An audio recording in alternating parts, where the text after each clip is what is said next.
America is the land of the free. It is also the land of fairness and equality. Doesn't matter where you're from, who your parents are, or how much money you've got. In the USA, everyone gets the same treatment. As a guiding principle for a vast and powerful country, what's not to like? So far, so good. But then along comes British pampered Prince Harry, who apparently is getting special concessions on his right to live in sunny California. You try admitting to feasting on a cocktail of illegal drugs, cocaine, cannabis, and magic mushrooms, for example, and then demanding to stay in the States. You will be told in no uncertain terms to sling your hook, get the hell out of town, and don't come back.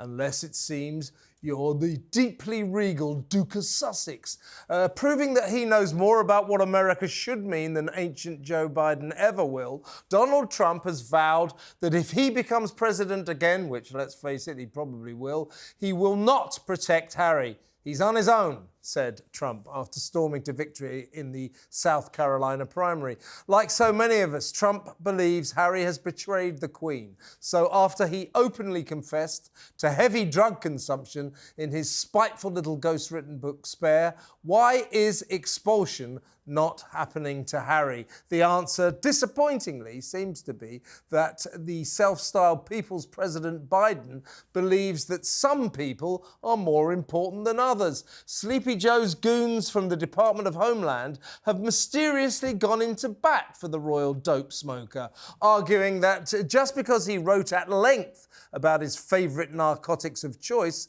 it doesn't make it true. So essentially, according to Washington's dozy, deferential Democrat administration, Harry is not a part-time junkie, but is a shameless liar who fabricated false stories to sell more copies of Spare. If true, what a morally challenged, nasty piece of work he is. If not true, why are Biden's bozos going to the ends of the earth to protect the drug-taking Duke, a pampered product of the privilege by birth system America quite rightly disdains? Our thanks to the Washington think tank, the Heritage Foundation, for challenging this outrageous affront to the American way, the way of fairness. At the very least, the Foundation's lawyers argue, we should be able to see Harry's visa application to check exactly what he said about his penchant for coke, smoke and shrooms. If he confessed on the form, what possible reason would there be to approve his right to reside? Apart, of course, from the fact he's the king's son. If he did not confess to snorting, toking and tripping, surely he was lying and should be kicked out for that reason alone. To watch Biden's American government grovelling to a British aristocrat whose only status comes from the family he was lucky enough to be born into is deeply disappointing. That sort of cap-doffing deference is what's wrong with Britain. Rejecting such nonsense is what's right with America. Sleepy Joe is risking the USA's reputation for equality just to look after a ginger-whinger prince whose entitlement, both literally and figuratively, is the very epitome of inequality. That, if I may make so bold, is inexcusably un-American. And it is, isn't it, Daisy? What a load of old... Well written, though, wasn't it? It was very well written. Thank you. That's all I need to know. It doesn't matter what's in it. It's been the story of my career. It doesn't matter what I write, as long as it's well written. It was reasonably delivered. It was very... Reasonably delivered. Thank you so much. Very, very well written. But I'm sorry to say, and again, with the greatest of respect to our American viewers, he did not admit to taking drugs in that visa form. Yeah, I think we can all assume that he didn't say, yes, Gov, let me, I'll break the big stories that I'm going to write in my book. Massive coke fan. Yeah, exactly. Love a shroom trip. Yeah, let me tell you all about it. Can't wait to get to California and smoke that grass. So I think, I do take your point on that. He clearly, in my mind, he will have lied when he filled in that form, that visa application. Kick him out then. I'm sure that that's the case. But is it really worth kicking him out? Definitely. What's the point? Why, Kevin? It'd be a good story. And there we have it.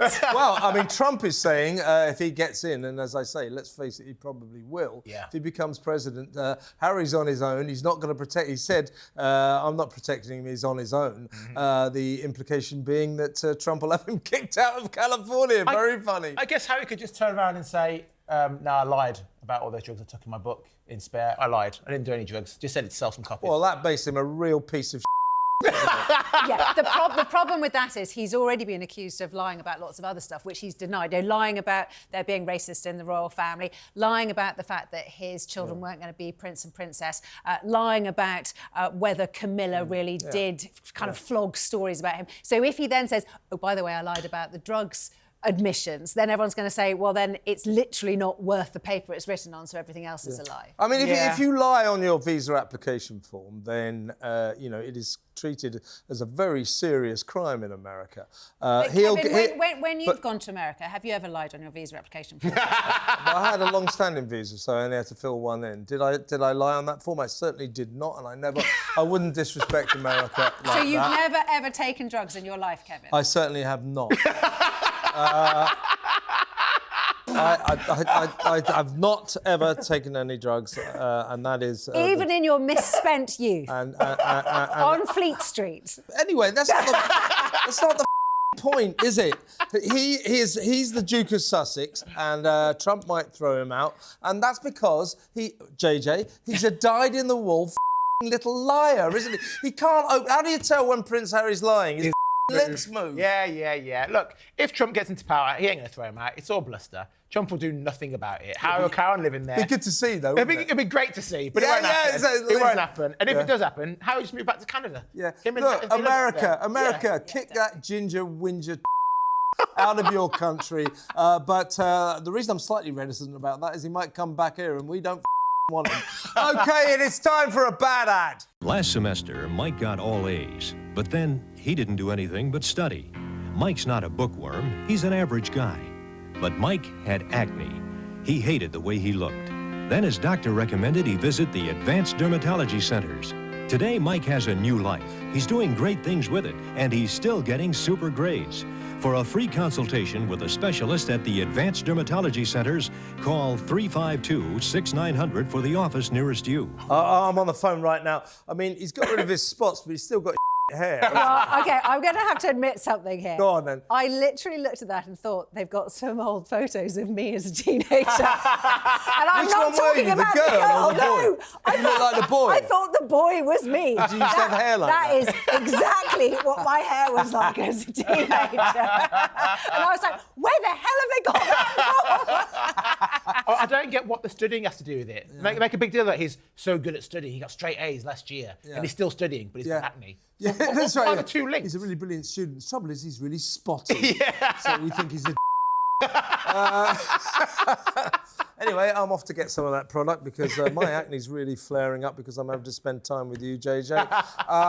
Now, I believe you've got some mean tweets about our colleague, Miss McAndrew. Here. I have. However, they're not exactly mean as much as they are. Oh, no, they're not praising. Well, they're kind of perverted, to be honest. Oh. People find you very sexually attractive. Okay. Mostly American audience. I say that Daisy McAndrew on talkTV is thinking man's crumpet. Now, will the audience understand what a thinking man's crumpet is? No, That's they won't. They won't very... believe that you're thinking man. Exactly. It might vaguely be crumpet, but thinking man's, I don't think so. Crumpet is brilliant. I love Daisy McAndrew, but can't abide the others. Why can't it just be the divine Daisy? And Kevin has replied to this one and called this person a crawl ass. Yeah. Actually, I think that is me. One for crawl ass. One more. Daisy McAndrew still looks like a proper strumpet. I'd give her one. Strumpet. I'd give her one. Last one. My plank of the week is Daisy McAndrew. Can't believe she slags off Mark Owen for his natural looks, then goes on to slag off Lionel Richie because of his facelifts. She's cruel and unkind, but I'd still shag her. She's cruel and she's unkind. That's why I would shag. I was gonna say. Well, I'm sorry to objectify you like that, I'm not. Daisy. Sorry, not sorry. Time now for some real ads.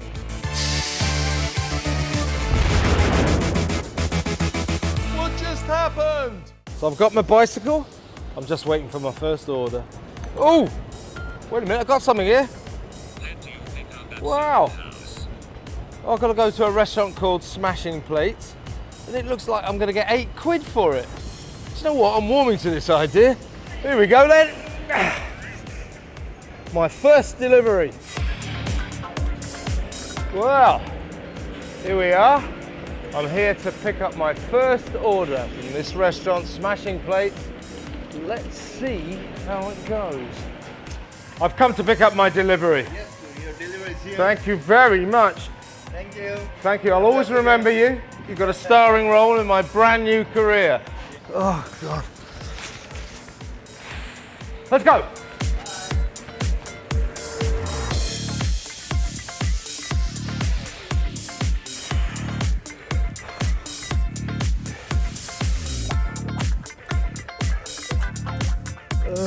Right, well here I am, nearing completion of my first ever Uber Eats delivery. Hello, Uber Eats. Oh, amazing. Hello, I'm Kevin from Uber Eats. Thank you so much. You're my first ever customer. Amazing. Thank you so much. Well, here's your lovely Greek food from Smashing Plates. Oh, amazing. Well, there you go, Mr. Stride. This is my first satisfied customer. I've been Kevin O'Sullivan. He's been my satisfied customer. Happy days. I'm leaving talkTV and I'm signing up for Uber Eats. Much better job than I've got.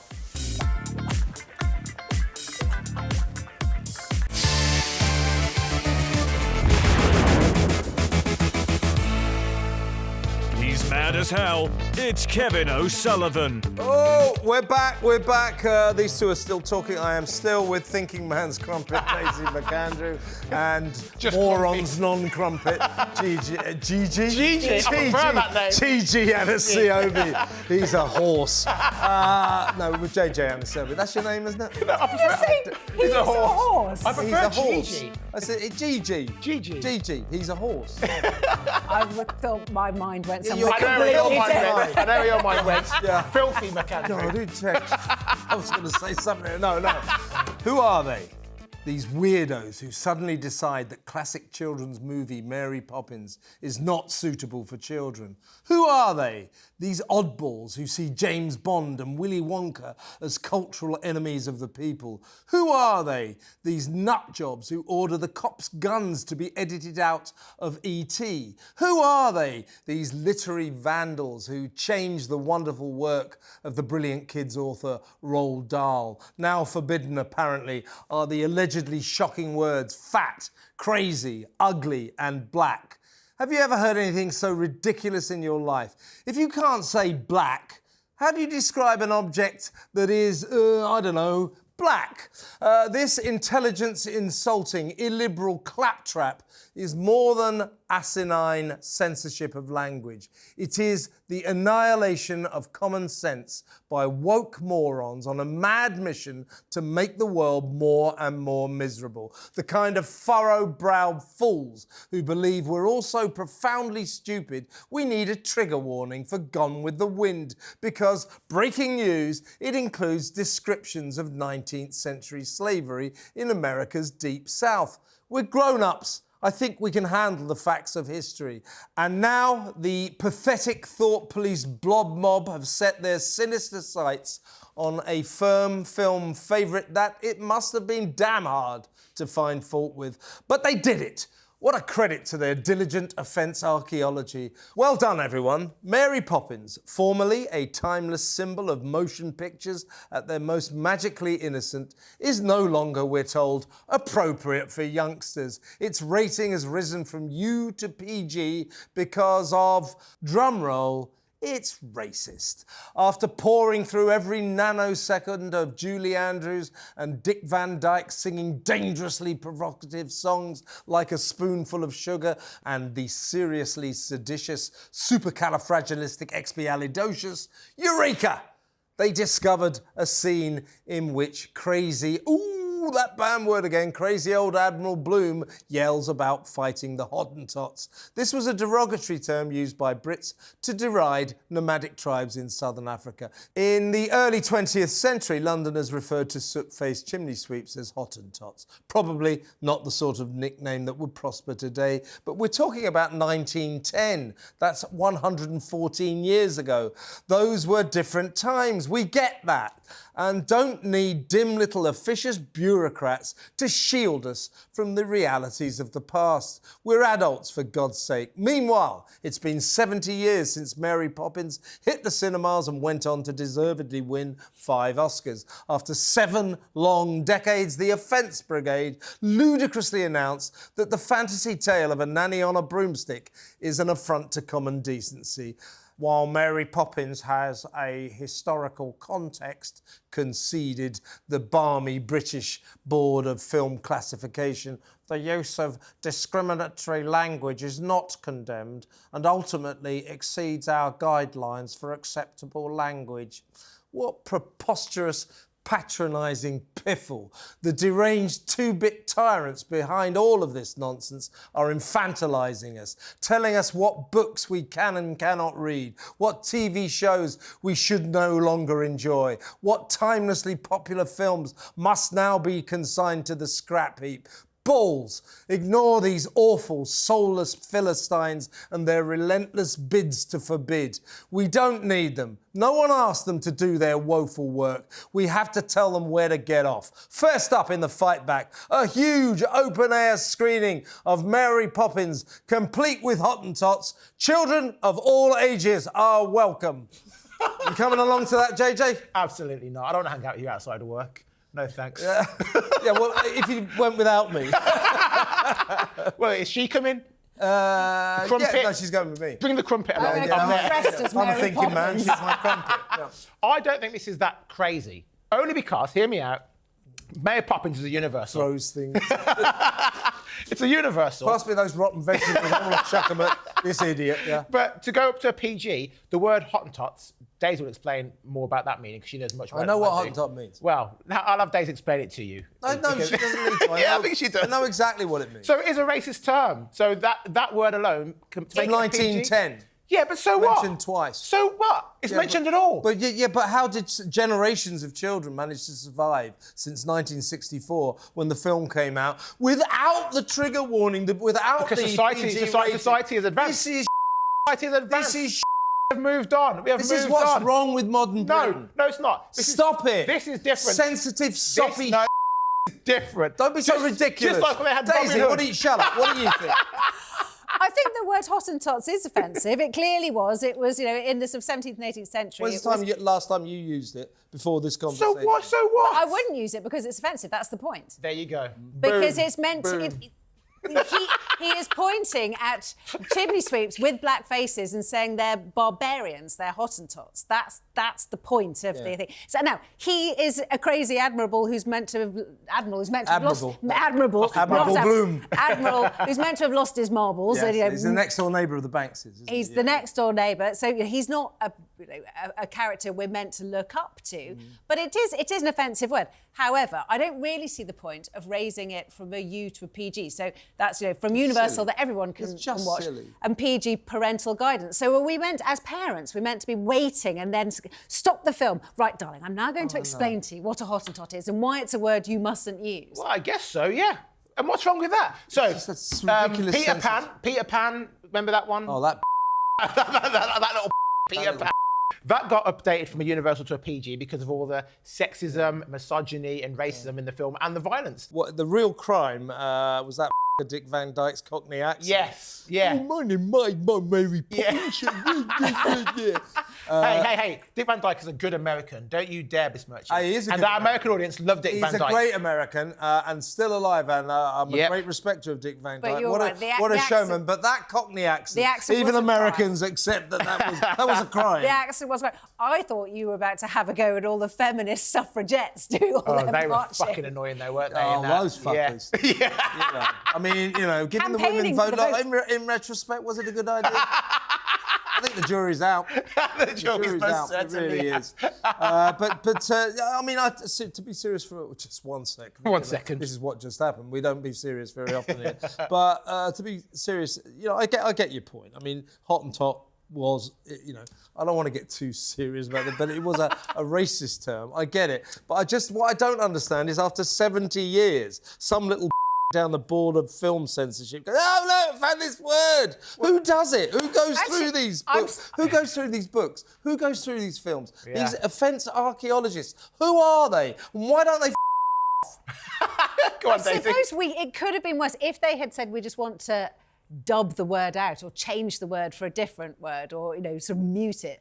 That would have been worse. That would have taken away from Yeah, the well, what actual about this? scene. What about this? What about this? On the same syndrome, okay, we can accept Hottentot's not a nice term, but I don't get the sensitivity, sudden sensitivity after 70 years, but point taken. But, why does Gone with the Wind need a trigger warning, warning you that there are descriptions of 19th century slavery? That's what book's about. What do you expect? Yeah. And why do you need a trigger warning warning you that there will be scenes of 19th century slavery? That's it. We're not children. Eventually, we're going to have these trigger warnings on the front of Bibles and front of Quran and front Exactly. of the Torah. I think there are trigger warnings on front of a huge more books than we think, particularly at universities. But that's a whole nother. But you go back to like 20 years ago, White Christmas with Bing Crosby. There's a scene in that film where they do blackface, and 20 years ago they edited it out. So if you watch that version of the film now, if it's on TV now, that scene is completely gone. And this was before the age of wokeism. But then again, Justin Trudeau's still the Prime Minister of Canada.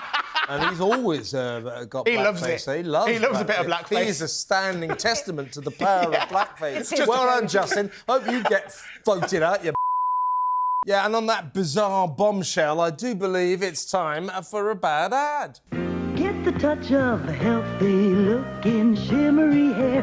Get the rich shampoo with a touch that's new. Touch of yogurt.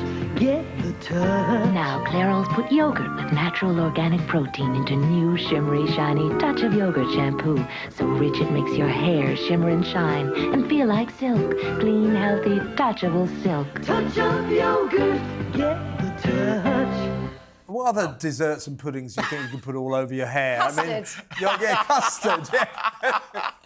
Yeah, I mean, you got hair a bit like the blonde in that advert. Have you got yogurt on your hair? Not knowingly. I think when I had younger kids, I often had a lot of yogurt in my hair. You say you accidentally washed your hair in. Damn, I thought I never realised. Sticky little fingers are covered in yogurt. You probably get yogurt in your hair. You've got a little one. Yeah, I have. Yeah, no, he is civilised, Dave. He's trained. So.